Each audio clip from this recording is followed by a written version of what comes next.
Hi, I'm Dr. Fred Rotnick, and I'm a faculty physician at St. Louis University and the Director of Community Medicine here.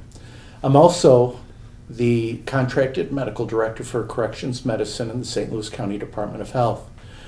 In this short video, we'd like to give you a brief introduction to correctional healthcare in St. Louis County, to answer some of the questions you may have, to give you an overview of our patient care and our interprofessional practice at our program as well. First of all, correctional healthcare is unique. However, 1 out of every 32 people in the United States is in jail, prison, on probation, or on parole. So it's a significant number of people in the United States. And people who are behind bars are the one group of people or the one segment of our population that is guaranteed a right to health care by the 8th Amendment to the Constitution. That one we tend to quote our parents about when we say that we are subject to cruel and unusual punishment. What makes that remarkable is that my patients have a constitutional right to health care. And those are more rights than any of my patients, or probably most of the people watching this video, have on any given day. So the amount of care and the type of care we provide at the jail is typically primary care. We look at issues of hypertension, diabetes, asthma, things one would associate with lack of access to chronic care. We also do quite a bit of trauma care, many issues relating to mental health and substance abuse. And we also care for people that usually have very little access to care, so that conditions they may have are conditions that have often been overlooked or neglected.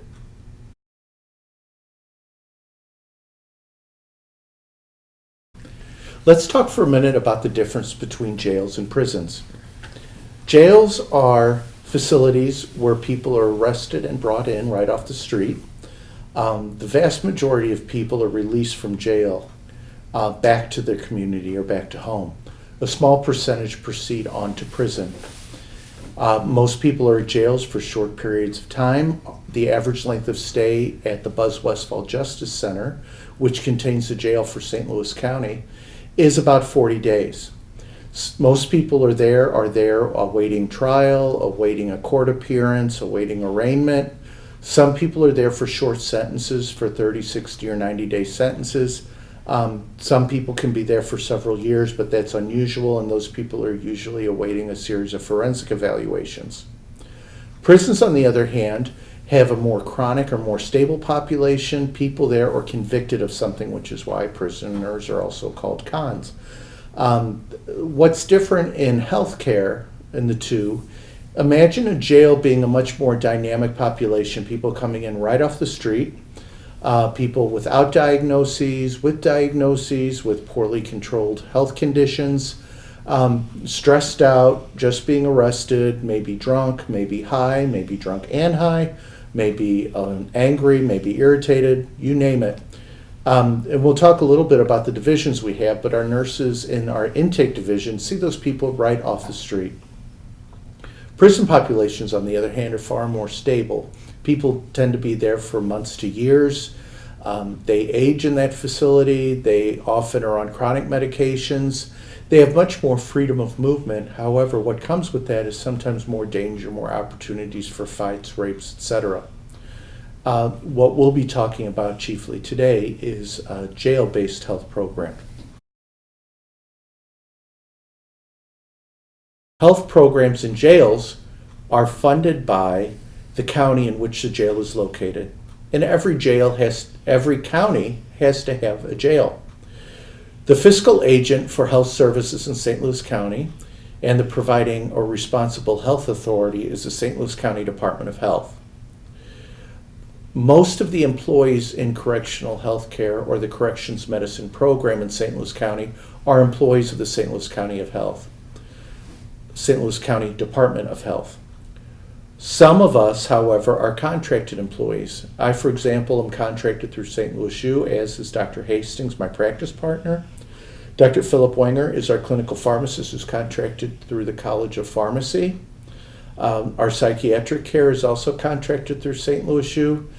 But most of our other services in health at the jail and at juvenile detention are employees of St. Louis County Department of Health. Let's talk a little bit about the interprofessional practice at the sites that I've mentioned.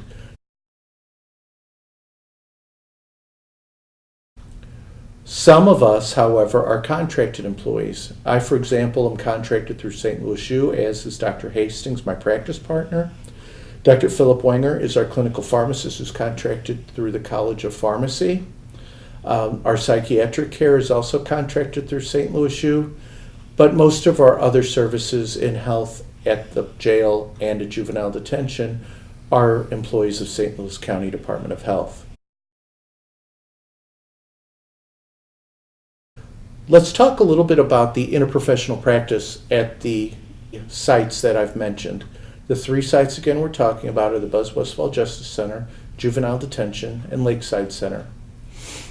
At all of these, we have an interprofessional collaborative practice that includes physicians, both family medicine and psychiatry, a physician assistant, a nurse practitioner, about over 30, I should say, RNs. We have about 5 LPNs. We have 4 medical assistants. We have 2 psychologists, 2 social workers. We have a dentist 3 days a week. As I mentioned before, we have a clinical pharmacist who's contracted through the St. Louis College of Pharmacy. We also have specialists come in, including an orthopedic surgeon. We also have the ability to have an x-ray tech come in and do flat plate films. If we need specialty care that we can't provide in this primarily primary care environment, we contract with St. Louis University and SLU Care to provide most of our specialty care. If our patients are hospitalized, they're usually hospitalized at either St. Louis U or St. Mary's. Our federal inmates and our pregnant inmates deliver at Barnes Hospital. There are 4 different areas that we think about in our correctional health program in the county. Intake is the area where people come in right off the street. The officers bring them in as soon as they find out their charges. A nurse will do essentially head-to-toe nursing assessment. This assessment includes not only vitals and some nursing exam, depending on the complaints, but it will also be an opportunity for the nurses to ask about medical history, psychiatric history, current medications, past medications, etc. These nurses have to make some important decisions, including whether or not a patient is, quote, fit to be confined, unquote. And what that means is that a person has, if they have any medical conditions, the person is stable enough to be housed in a jail. The vast majority of our patients in the county have no serious medical problems, if any medical problems at all. However, many of our inmates do have quite a few medical problems. These can be the ones we've mentioned before, such as hypertension, diabetes, asthma, things that are very common in an urban environment. But we also have quite a few overrepresented diagnoses, including HIV, hepatitis C, hepatitis B, a lot of trauma from people involved in knives, guns, windshields, billy clubs, mag lights, things along those lines. A lot of our people have had a rich, full life and have run into a lot of things. We also have our female population. Pregnancy is not uncommon. We often have 3 to 5 pregnant women in the jail at any given time.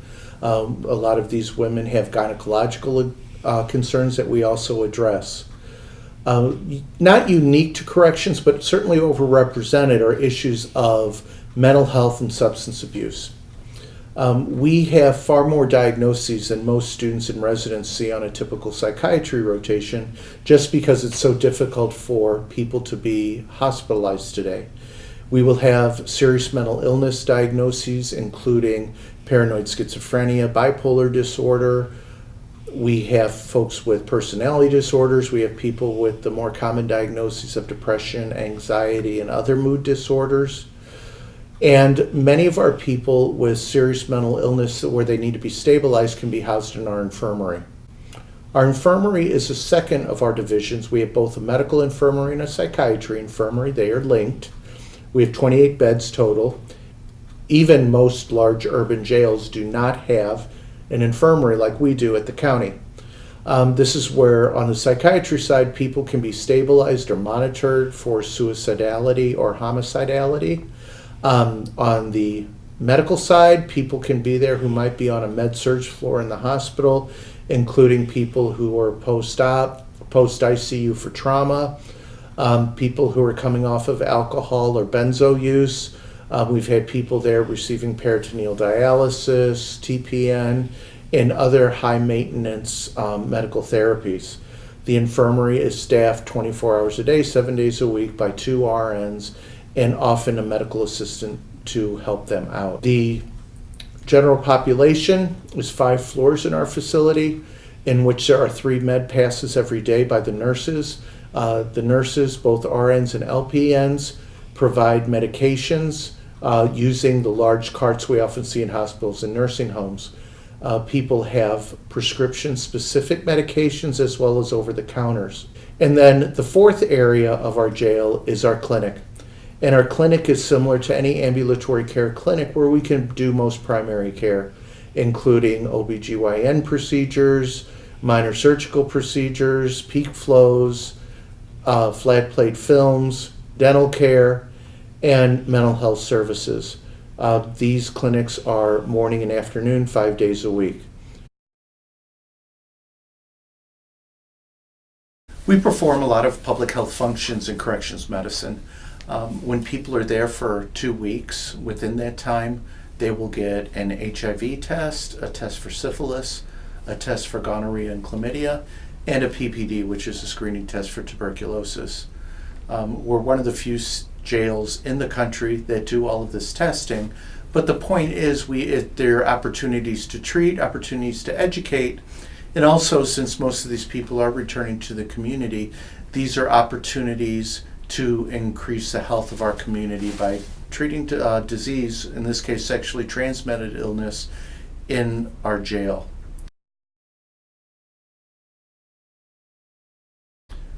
There's many ways that an inmate can become a patient or see a provider at the jail.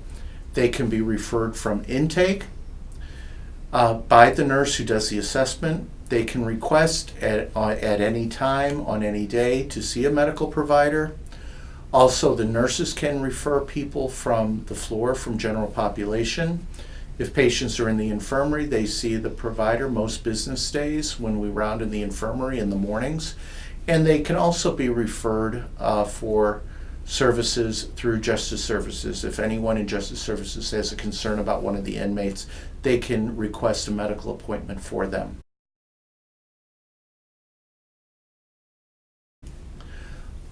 Dietary concerns. All of our meals are reviewed by nutrition through the Department of Health. We do have special medical diets if required for patients, and routine medical diets include low salt, no salt, a special diet for pregnant women that includes fresh fruit. We have soft trays, liquid trays, and then there's some religious trays which are available through Justice Services. An easy way to get to the jail from St. Louis University or Washington University is by Metrolink.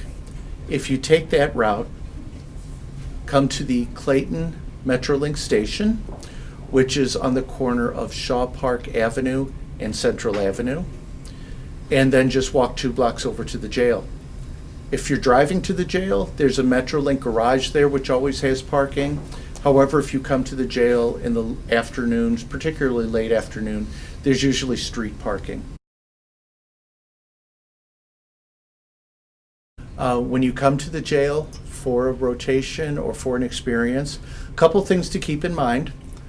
Dress professionally. Make sure that you're wearing regular pants, not jeans, that you're not wearing shorts, that you're wearing real shirts, including sleeves, that you're wearing real shoes, including something to cover your toes, no flip-flops and things like that. Minimize jewelry. Make sure you leave things like phones and cameras and things like that in your car. Many of you who are watching this video will come visit us at the jail or one of the other facilities as part of a clinical rotation or an experiential rotation. Let me say first of all that I have felt safer in our jail than I have in any emergency room I've ever worked in.